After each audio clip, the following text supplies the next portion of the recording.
Hello and welcome to another edition of the Preview Show brought to you by the No Nay Never podcast. I'm your host, Natalie Bromley, and we are this week looking over that incredibly disappointing home defeat to Sean Dyche's Everton. Not just a result, but also a very poor performance by our young Clarets. We're looking ahead. We're looking forward. We're definitely looking ahead to an away tie just before the Christmas fixture at Fulham. And we've got George on to analyse just what is going wrong in this very miss season. Dave Statman Roberts is going to be here as normal to give you all the stats, facts, and analysis that you need ahead of that Fulham game. So let's go.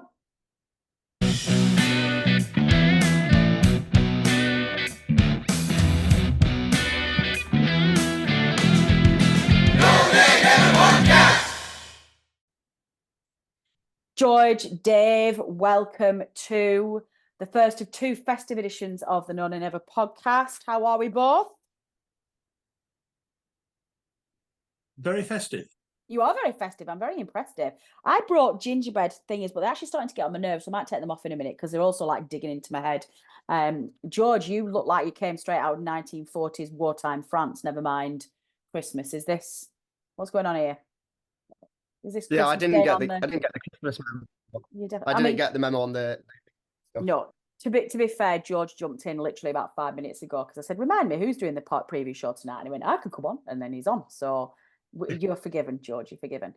Let's kick right off. Then we're gonna leave Dave's festive, snow-capped background. We're gonna go straight to you, young George. We're all very down in the dumps at No Nay Never HQ at the moment. This season is just horrible. The football's horrible. The results are horrible. Just everything's horrible. Just as we thought we were starting to turn a corner with this Claret side, a little bit of stability in the squad and some tweaks to the performances that we're getting, and some good performances and some points, we just did not learn our lesson and absolutely capitulated against an Everton side. How did you feel coming off the turf on Saturday, and how do you feel now? Yeah, I mean, I'm kind of in a state of acceptance at this point, to be honest. Like, this team's going down. It's rubbish. It's a rubbish team. It's remarkable being on tonight because I feel like I've not been on a podcast in about 5 months because you haven't.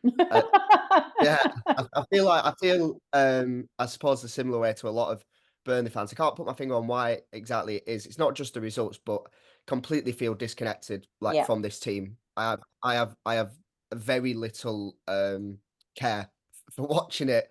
I don't like to watch the games these days. If I have to spend my money anywhere, I'm not spending it on going to games because money's tight and whatnot, and I'm not going to go and spend it to watch that. And I'm fair play to the people who do, because they're being served up rubbish week in, week out. Everton game in particular, it's one of those where you watch it and you see a team led by Sean Dyche on the other side who will do very well in the Premier League, not just this season, but seasons to come. And you think, well, that's where we were a couple of years ago, say a few years ago, possibly. More than a few years ago. Now we were garbage the last couple of years. Yeah, but at least we stayed up, and I think we'd have stayed up if we'd have stayed anyway. But that's by the by anyway.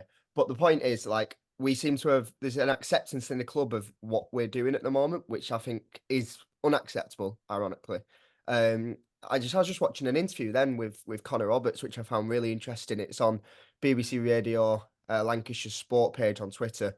Pendleside Hospice. Him and J-Rod had been to do some charitable work at the hospice and a visit, and there was this line he said: a lot of these young players who were brought in, I don't think they expected it to be quite as hard as it is, etc. And there's these words that keep coming out the club about these young players as though it's something that's been burdened on us. It was our own choice to sign all these young players.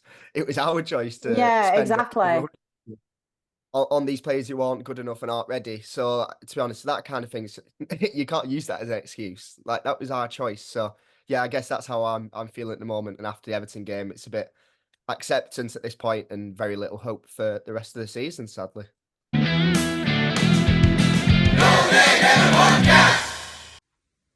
Hi Clarets fans, I hope you're okay despite yesterday's result.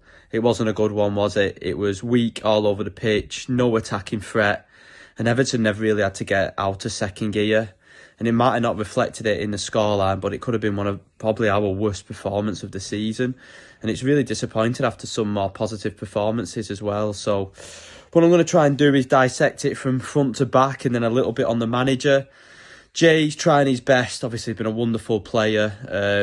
We all love Jay, but he's just not good enough for the Premier League anymore, despite his efforts. His movement isn't the same as he was. He doesn't have that sharpness or even that physicality to play at this level anymore, unfortunately. But the one real positive was to see Lyle Foster back last night. Obviously, we all know what he's been through, so to have him back in the fold is amazing news. And first and foremost, we all hope his health's right. But again, really great to see him back. Number 10, Amdouni. We all know Amdouni's got a lot of talent. He takes a ball in a half turn and he's lovely to watch. But ultimately, he's got 2 goals all season, which playing in that position isn't a great return. Last night, his touch was off and he was anonymous. I would play him, but there's also an argument against more physical sides. Do you maybe push Burge into number 10 and bring maybe like Cullen into midfield, who was struggled as well? So that's an issue we're having. I thought Burge and Brownhill are doing okay at the moment. I think Burge has actually probably been overall our best player. I just wish he'd play it that half a yard quicker, because at times he does infuriate me because he's a little bit slow. Wingers, I thought Odeberg's done really well. I think it says something, doesn't it, that our 2 probably main threats or best players, if you want, have been Koleosho and Odeberg. Still rather have Koleosho in the side, though. He's a big miss. Brun Larsen had some lovely touches, but my word, his final ball was awful last night. There was one where we got in a really great position and he just hit it straight at Pickford. But again, I suppose a little positive is to have Benson on, who I thought looked quite sharp. So I quite like, hopefully we can get Manuel back. And then you come to that defence. My word, that is absolutely awful. As soon as I seen Delquire on the team sheet, he's just not good enough, is he? Again, tries his best, not good enough. Coutinho's not good enough for me. Roberts, I don't think good enough for the Premier League, but I still prefer Roberts. Coutinho can't cross, struggles passing the ball, he's weak, and he's brain dead. The amount of stupid fouls he gives away, just running into players when they're not really going anywhere. Bayer's struggled this season. Let's be honest. Bayer has struggled this season. He has not been great. He lacks physicality at this level, but he's the best we've got. And O'Shea, I've said it enough for people who follow me on Twitter. I've got to a point now where I feel sorry for the lad, but he's just nowhere near good enough. I don't know why we've signed him when we want to play the way we play. And there's been occasions where it's not really his fault, but even his body position's always the wrong side. He doesn't face goal side, and that goal we concede is just a calamity of errors. And then obviously ricochets back off him and come to Keane, and it always just seems he's in the wrong position, and that summed it up really. And then you come to the goalie. Trafford's obviously, I think he's a very good shot stopper, but again, he's just not physical. He's not ready for this level. And this isn't digging out Trafford. I like him, and that's a signing that I can see that makes sense. But he's just not quite ready, When it was a good corner, but he just got caught under the ball. And one thing I don't understand is, Murich's kicking is just so much better than him. But obviously, I don't mind Trafford, and I can. But again, he's not ready. But I can see why we're playing him. Then we come to the manager. Oh boy, where do we go with this one? We all love what VK did last season. The football we played was magnificent, but the old quote goes, the definition of insanity is doing the same thing over and over again, and that's what's happening. Same mistakes, this insistence on playing it out from the back when it's clearly not on, and we're just playing ourselves into trouble. The corner came from that yesterday, where Trafford had to make a good save. And I know you've got a philosophy and you maybe want to stick to it, but at times you've got to be a bit more pragmatic, especially against a team like Everton. I'm all for playing out from the back, but there's times where it's clearly not on. Just get rid of it. Just get rid of it and go again and get your shape set up. And then his substitutions, again, are just strange. Alder Keel coming on when you need a goal. And he said he wanted to sign all these creative players, so you've got lots of different options. And he doesn't bring Benson onto the 80th minute. Then he brings Trezor on. And Redmond on in 85 minutes. Just what's the point in that? It doesn't make sense. And then obviously, for me, the real highlight and the nice part of the evening was the reception that, obviously Sean Dyche got. He got a tremendous reception, and overall Tarkin McNeil got a great reception too, which was fully deserved. And I just can't help but think I think some people yearn for Dyche back a little bit more, and I think it come to its natural end, and I think Dyche has got his energy back. But you look at that midfield Everton had with Decore and Arna and Garner, and I kind of think, God, imagine if we had three powerful players like that, and imagine if Dyche got 100 million to spend. I'm sure if Dyche got 100 million to spend in this summer, we'd be clear of that relegation zone. So I think where I'm at the moment with Company is I don't particularly want him gone, but if he was sacked tomorrow, I'd be like, I understand it, and I wouldn't be as gutted as I would have been. If we want to stay up this season, we're not going to stay up with Company in charge. I think it's quite simple. He's not willing to change enough. But I do still believe that we can have something good in the long term, and I think Pace believes that too, and I think that's what we're trying to buy into, is that it's worth suffering a little bit of pain now for 4 or 5 years down the line, but we're going to go down, but there's no guarantees that you're going to go back up, and that's a very risky strategy to keep that yo-yo, and will Company learn his lessons again? Because at the moment, our recruitment, it's all well and good recruiting for the future, but at the same time, you got to recruit for the here and now as well, and we've not done that enough, and our recruitment's too imbalanced. The spine of our team, especially when Foster doesn't play, is very, very weak, to say the least. So I don't know where we go from here. I kind of like to just fast forward this season in a way. But yeah, there we are, Claverts fans. Let me know your thoughts. So what do you want to happen then for the rest of the season? How ideally do you want the second half of the season to be shaped? What do you want to do? Well, do you remember when COVID happened and the season got quashed for a few months? Like, that would be fantastic. I'd love In the absence of end. another global pandemic that gets us all put into lockdown, let's not do that. But in the Yeah. absence of that, I guess there is a blueprint there probably in November when we were playing a lot better, and there was a lot to be positive about coming off matches, even if we hadn't won, etc. So performances like that again, please, a bit of spirit. But to be honest, at this point, I just want us to get over 11 points. Like, I really am desperate that we don't end the season on the record low points total. And I also hope we don't get too cut adrift that it's just embarrassing. So those are my hopes for the new year. I don't want Company to be sacked. Like, I don't see what we can benefit from it. And also, I'm of the opinion that if we go down next season, we'll probably still walk the championship. So Agreed. we just need to consider, and this should have been considered already, but we need to consider how, if we go down and come back up, I know I'm forward thinking a lot, how do we then build a team next time that's capable of staying up? Well, Because this is my we've got- question, actually. I Yeah. agree with you. I'm not I in don't want camp this to time. sack Company at all. I still think I'm prepared to give him the trust of this project that he's building. But what worries me a little bit is I'm not exactly seeing mistakes being rectified and lessons learned from Company either this season. So all very well saying, yeah, he's a cheat code in the championship and he'll come back up, and I think he will. Are we not just going to be in exactly the same position in 2 years' time, buying and a manager who doesn't really know how to manage in the Premier League? I don't know. I don't know whether that's something we need to think about. I don't know. From a player perspective, I who think do you want? Who do you want to see come in then? So we've got a little bit of a lag here, listeners. So if there's a little bit of a disconnect between me and George, we've just got a slight sound lag. So hopefully that'll sort itself out soon. Who do you want to see come in? Like, what positions do you want to see strengthened? Who do you want to see dropped in January, if any? Well, I think we'll see the squad trimmed. A lot of players that are on the books will leave in January, I guess. To be honest, I'd love to see Hanno and Masengo get a go. Like, I get Gavri's building match fitness with the under-23s, etc. But he's a player that did well out in France. Was a really valued young prospect at Bristol City. So I'd like to see Masengo get a go in the second half of the season. But in terms of bringing people in, to be honest, I don't really want us to bring any. I don't want to waste any more money on this futile attempt at staying up. That's not a bad shout, actually. But there isn't.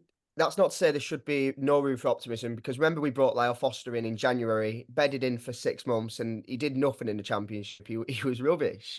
He wasn't great. But then after that bedding in period, he was then fantastic at the start of this season. So perhaps dare I say, we buy more, some young prospects or whatever, and give them 6 months to bed in ahead of the Championship next season. But I don't know. It's a tricky one, isn't it? Because if the club sign players that are clearly we're preparing for the Championship, it's not a great look. But at the same time, you don't want to buy any players, Premier League level, because I don't know, it just feels like a waste of time. But look, maybe we win on Saturday, and then we start thinking, let's give it a crack at staying up in the second half of the season. So I know Vincent Kompany for sure won't be giving up and won't be considering things like we are. To be honest, I think he'll be full mindset on staying up and signing players to aid towards that. Yeah, excellent. Thanks, George. Dave, one shining beacon of happiness at the game on Saturday was very much the return to the squad. Surprised everybody of Lyle Foster named on the bench, which took us all surprised. I think most of us probably thought that he was maybe there on Saturday to see how he was getting along, be part of the squad again, build himself up some strength to be around there. Ended up coming on in the second half and looked really, really healthy, looked happy, had a smile on his face, looked well. That was incredible to see him. I didn't think we were going to see him this soon. It was such a nice feeling.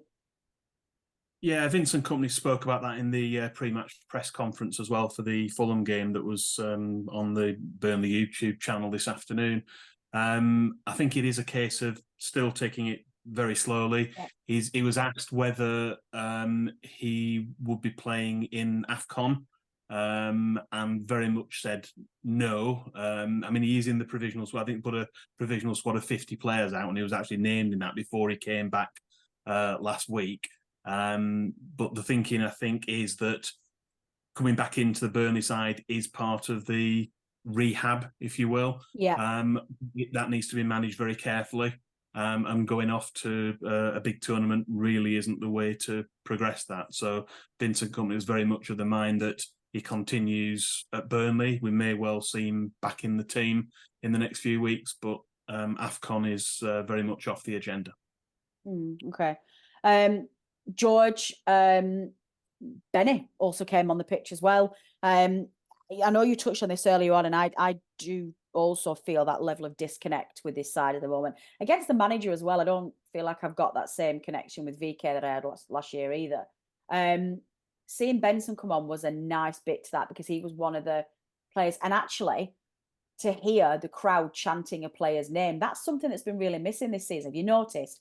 None of these players that we've not got any connection with yet, nobody's got songs, nobody's yet. Benson came on and we got the chant going straight away, and it suddenly felt, oh, this is a player from last season. It brought back memories of that fantastic Championship season. Again, good to see him back on the pitch.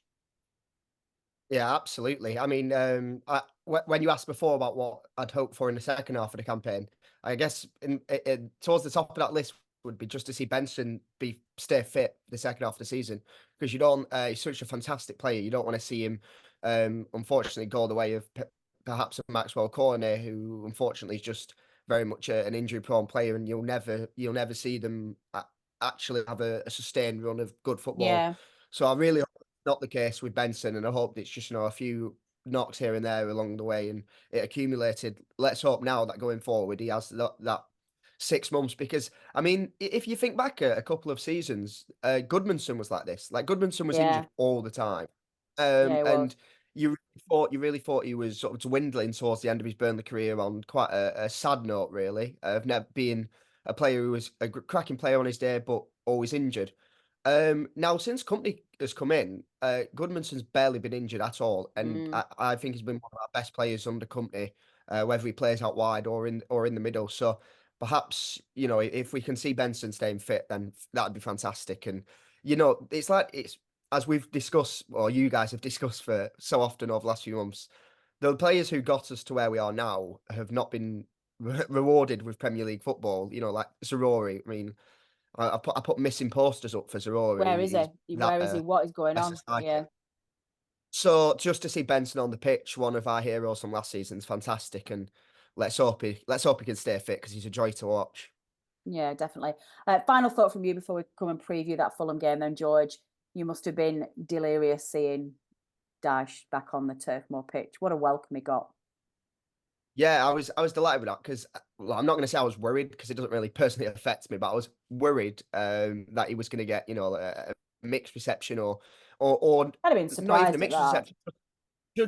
Just even if he didn't get like the wholehearted applause, I'd be a bit miffed because yeah, he's an absolute legend. So fantastic to see him get a great reception, and you could tell in his own way he really appreciated it. Like as he said so many times, he's not that kind of he's not the kind of man. You know, if there was a statue outside Turf Moor, he'd hate it. Like that's not for Yeah. him. That kind of thing. When he's left Burnley, then it's in his rearview mirror, and totally appreciate and respect that.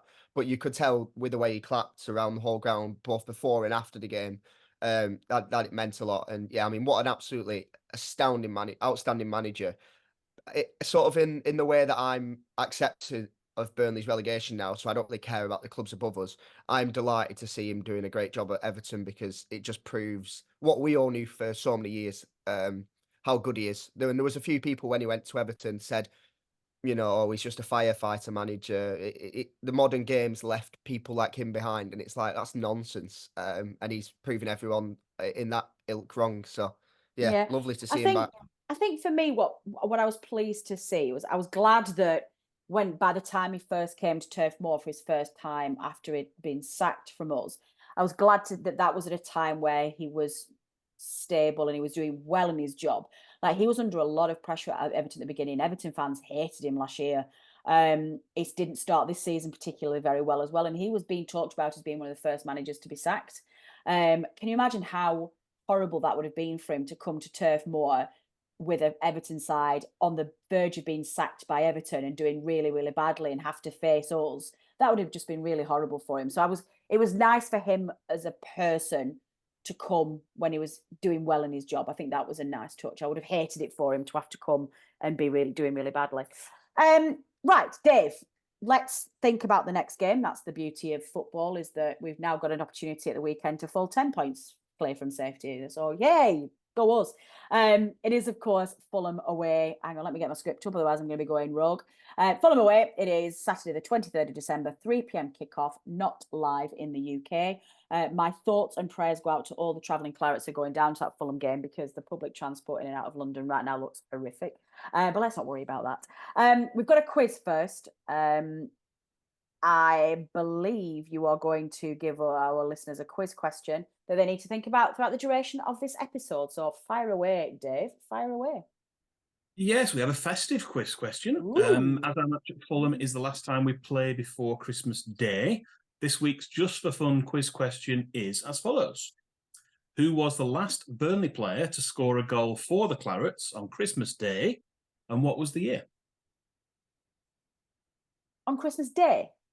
Christmas Day, yes. They used to play football matches on Christmas Day. I was just going to say, we used to have boxing matches on Christmas Day. So this must be around the time that you were at school then, Dave, yeah? A little bit before that, yes. All right, listeners, this will probably be one for our older generation of listeners. Who was our last player to score on Christmas Day? Was that, Dave? I was only half listening because I was a little bit sidetracked by Christmas Day. Okay, you've got until the end of the episode. We'll give you the answer. Dave, kick us off, please, with the match results summary. Thanks. Okay, 44 previous away league matches at Fulham have produced 10 Burnley wins, 9 draws, and 25 defeats. Burnley have scored 54 goals in these matches and have conceded 86. However, our record at Craven Cottage is significantly better than Fulham's record at Turf Moor, which we'll be covering in more detail for the reverse fixture later in the season. Although our paths never met in the 4th tier, we have spent 6 seasons together in the 3rd tier, 23 seasons in the 2nd tier, and 15 in the top flight prior to the current campaign. Burnley have lost 2 of the previous 3 away matches in the Premier League, losing in February 2010 and August 2018, before picking up a vital away win in a behind closed doors match in May 2021. Good stuff. Good stuff. Okay. First of our, we're coming up to the end of the new feature for this season, because obviously we're coming to the halfway point, but it will no longer be a new feature, I don't think. But one to remember and one to forget, please. It's our past match retrospective, involves us looking back at 2 previous meetings, which have been memorable for very different reasons. Which matches have you chosen this time, please, Dave? Yes, well, we'll be. Well, it isn't as new as you said. We started at the start of this season having the two matches, and we'll continue it throughout the season because we'll switch it around as well. So we'll for the reverse fixtures we can do the away games where we did home. So we'll be continuing it. But as is now customary, we'll get the one to forget out of the way first. We've suffered a couple of 4-0 defeats in third-tier league matches at Craven Cottage. The first was in April 1993. That was when Jimmy Mullen was manager, and the other was in December 1998, in the early stages of Stan Turner's time in charge. And it's the second of those two defeats we're going to look back at in more detail.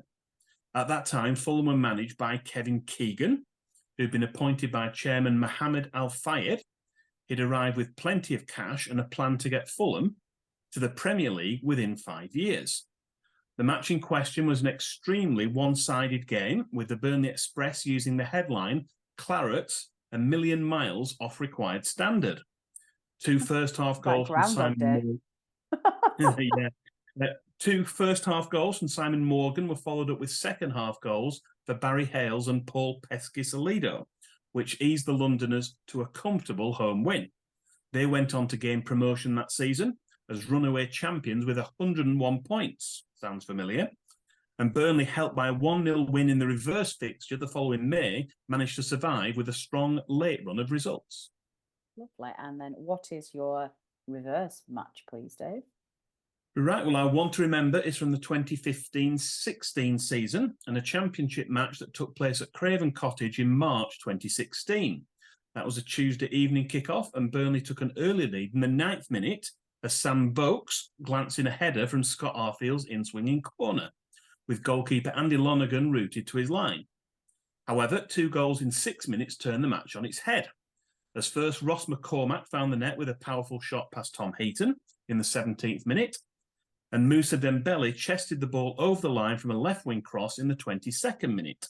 But Sean Dyche's Clarets were made of stern stuff and hit back in the second half with a Sam Boakes penalty after 49 minutes. And then up popped Andre Gray to score the winner with a powerful shot from the edge of the box just after the hour mark. Victory kept us at the top of the table and also meant our impressive unbeaten run during the second half of that season remained intact. As might be expected, the Burnley Express headline made reference to the Clarets' resilience and was Iron Jaw on display as Clarets win at Cottage. Lovely, lovely stuff. I liked the reference to the contrasting headlines there. I don't think we've managed to get an opposition view this week, I'm afraid.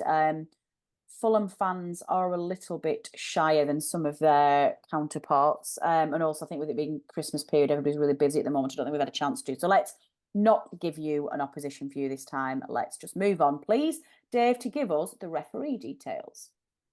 Right. Well, as we mentioned last time, there'll be a Premier League first this weekend. That's because Rebecca Welch will be the woman in the middle, the first female official to take charge of a match in the English top flight. Of course, there have been female assistant referees, notably Wendy Toms, and more recently, Sian Massey-Ellis and Lancashire's own Natalie Aspinall.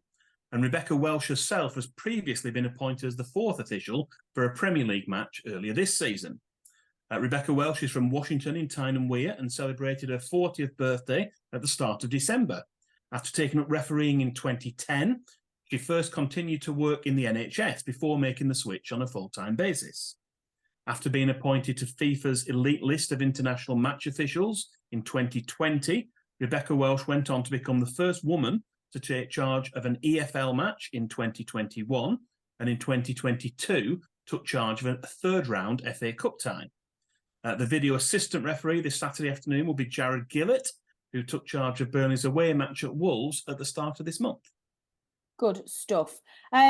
George, I'm incredibly excited and proud, as you would expect, to have the Premier League's first female referee, not first referee, although it feels like it at the moment, first female referee join us this weekend at the Cottage. It feels like a real privilege to be part of history to see that happen as well. Is this something that you are particularly looking forward to, have any strong opinions on, or which is a position I would quite like us all to get to in time, non-plus, because it makes no difference either way. Yeah, I was a bit like that, to be honest. I hadn't clocked that it was a first because in my head this had already happened. Like, Good. which is, I suppose, is a good thing. Like, it didn't clock me as it didn't clock as something that hadn't happened before. But especially at the moment with a lot of obviously the Joey Barton stuff, you get a lot of idiots crawling out of the woodwork with a lot of just stupid sexist opinions. So I think stuff like this is really important. And it's one of them where I hope she has a good game. You know, sometimes referees can have bad games, and hopefully this Saturday isn't one of them because it'd just bring out a load of rubbish. But no, it's great to see, and for Burnley to be the ones to be involved in this is pretty cool. So yeah, looking forward to it, and yeah, let's hope the decisions fall our way on Saturday. That would be nice. That would be very nice. How are you feeling about the match generally? I know obviously you've already spoke about a resignation this season and a little bit of flatness when it comes to being excited for things. But let's just pretend for a second that we're in an alternate universe and things are going well. Do we have any? Fulham are playing very well, right? This is going to be a really tough game, but I guess just talk me through your thoughts. Who do you play? How do you approach the game? What are you thinking? Yeah, well, Fulham are one of those teams where, like they can a lot of the times they can just be rubbish. Like in my mind, anyway. Like they can just they're a team who sometimes don't turn up. I just see Fulham in particular as a club with like I don't know, lacking history, lacking a bit of fight. Though maybe I'm completely wrong. And fair play, like recently they've been quite good, but I always fancy our chances against Fulham. But you know, it might not turn out that way on Saturday, but. I do think there is a chance there. I mean, you look at those sort of teams that have come up from the Championship and excelled in recent seasons, your Brightons, and your Brentfords, they've been able to consistently push that top 8, top 7, whereas Fulham have sort of threatened it and Yeah. then come up and I mean, look, all credit to them. I'd love to be, where they are in the league and the last couple of seasons they've enjoyed, but it does show that there is that inconsistency there. They'll sometimes lose to teams of our caliber in the relegation zone. So there's definitely an outside chance of us doing something. And even though the team as a whole has been rubbish to watch this season, that's not to say there haven't been moments to remember. You know, the breakthrough of Coley Orshaw. His Oh name slipped my yeah. mind then. I think he's only been gone a few weeks, but the breakthrough of Coley Orshaw has been such a joy to watch. And Wilson Odobert, when Coley Orshaw got injured, I think we were all very much resigned to negativity and thinking, well, the rest of them haven't proved a point yet, so there's nothing to look forward to. But then Wilson started and he was superb. So I'm looking forward to watching him play because whilst the team's not necessarily clicking, there's still the moments of magic from these kind of players that Yeah. throw back 7 years we'd have bitten our hands off to have an exciting winger. So we can't take for granted that we have a few of them now. So looking forward to watching him play. Good. I'm presuming that Charlie Taylor just comes straight back in at left back for you. I think that mess that we saw against Everton is probably not going to get repeated in a hurry. Yeah, let's hope Charlie Taylor's back. I think I think he's been very good so far this season. I know there's a lot of people who, weirdly enough, just always want to be on his back. But for me, in the absence of another left back signing in the summer, Taylor's been good. So I'm looking forward to watching him play. Again, one of the old guard that it's just we have that connection with, which we Yeah, don't. exactly. Do you know the main thing for me with Charlie Taylor at the moment is I'm just massively grateful for what he's done this season. He was dropped last season and was behind Maatsen. He didn't get anybody coming in for him when we got relegated from the Premier League, which just stung a little bit. He had to have a bit part in the Championship season. And then when we failed to sign our first choice left back again this summer, he got called on because there was nobody else. And it must have hurt that he knew he wasn't the first choice.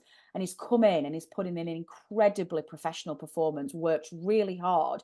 And he also, Vincent Kompany's come out before the season even started and said, yes, we're going to be rectifying the left back position in January. So he knows he's only got a first half of the season and still has played as well as he has and worked as hard as he has. And I just think I am incredibly grateful for the professionalism that he has shown this first half of the season and the service he's done for our side. And no matter what happens now, he's going to go out. He can go out with his head held high, and I'm incredibly grateful. Any other changes, George? definitely. I was gonna say, I'd add, Jack Cork into that mix as well, and those kind of it Yeah, make and Jay. you really. Yeah, it makes them really endearing when that professionalism shines through. Jack Cork under Vincent Kompany is it's just not. He clearly doesn't fancy it. Kompany just doesn't fancy playing Jack Cork, which I do think he's wrong about. But I was watching another video that Burnley put out today where they'd visited the local hospitals, sorry, to give out presents and whatnot. And the video ended with a really nice speech that Cork gave in one of the wards, and it just made me think what a credit to the club Jack Cork is and has been since in both his times with the club. But and he's barely been on the pitch this season, and yet every time he speaks in a public manner, he's just an absolute credit. So yeah, when you see these players be out of favour, but still give their all to the club, whether it be on or off the pitch, it's just fantastic. Yeah, completely. And it's one of those things where I Natalie, we both said this in a recent fan advisory board meeting. We want this connection with the new players, and it's been a failure. It's been a failure personally. I think that it hasn't. Like take a Mike Trezor, who unfortunately suffered patches of bad form this season, but he signed for us in the summer, and I don't know a single thing about him. There's been no interviews after matches. They never speak. I don't know anything about him. Whereas it made me a bit more of a connection to James Trafford when I found out that unfortunately he reads a lot of the social media posts and had been negatively affected. And when you get that personal touch, like we understood that Trafford had struggled through that. You see them more on a human level. So I wish there would be a bit more of that connection. Yeah, no, I agree. Score prediction then, please, George. 2-0 to Burnley. Merry Christmas, Clarets. Love it. Dave, score prediction. I'm going to go out on a limb here and say we could get a win. So I'm going to go for a 2-1 Burnley win. And I'm going to say that we're going to get the double over Fulham this season because we always beat them at Turf Moor. So 2-1 win at Fulham, and then we're going to do the double when they come back to Turf Moor. What is this wizardry? Have you two been on the Christmas triple a little bit early? I love this. I'm also going to say a Burnley win, but I'm going to say a little bit more of a conservative 1-0 win. So there you go. That's Team None and Ever's predictions. Dave, put your Santa hat on, please. It's time to give our listeners a Christmas present. Delve deep into that Santa sack and give our listeners your miscellaneous stat of the week. That's easy for you to say. Not Burnley have won. Burnley have won 3 of the last 4 away matches at Fulham, as well as the 3-2 win in 2015-16, which was our one to remember. We celebrated a 3-0 away win in the FA Cup in January 2021, as well as the 2-0 away win in the league in May 2021, although both of those last 2 matches were played without any fans being able to be present. Our only away defeat in the last 4 was by a 4-2 scoreline. That was in the early part of the 2018-19 season. Prior to 2016, though, Burnley had failed to win away at Fulham in 9 attempts in all competitions between 1982 and 2010, picking up just 2 draws and losing the other 7. Good stat. Game week 18 for you FPL managers got underway early as a match between Crystal Palace and Brighton was brought forward to Thursday evening. Looking ahead, the game week 19 deadline for the next set of matches, which starts on the 26th, will be 11 a.m. on Boxing Day morning. Let's hope there'll be some festive green arrows for our FPL managers. So do make sure you get your teams in there. And there's a few changing deadlines to keep an eye on there. There is a massive, in unnecessarily large font on my script saying, Natalie, quiz answers, do not forget. Forget 1 week and I get quiz. George, what in the world have you just done to your film? You've been playing, haven't you, while Dave's been doing his miscellaneous start? My goodness. I'm just going to pretend that's not there. The poor podcast listeners are not going to understand what's going on. Dave, quiz answers, please. I have not forgotten. But thank you for the reminder anyway. Quiz answer, please. Earlier in the show, we asked you who was the last Burnley player to score a goal for the Clarets on Christmas Day and what was the year. The answer was Albert Cheeseborough, scored in a 2-1 home win over Manchester City. That was in 1957. Brian Pilkington scored Burnley's other goal earlier in the match.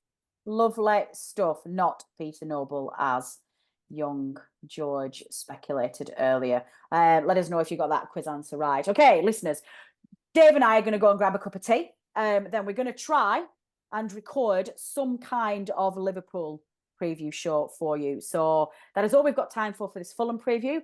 Best of luck to all travelling Clarets going down to Fulham. Godspeed, and goodness me, do I hope you bring 3 points. I would love some festive cheer for you all. Merry Christmas from everybody at Nona Never. Our best wishes from our houses to yours, for a very happy and warm and friendly and loving Christmas period, or the holidays if you don't celebrate Christmas. And let's keep our fingers crossed for a healthy, happy and peaceful New Year.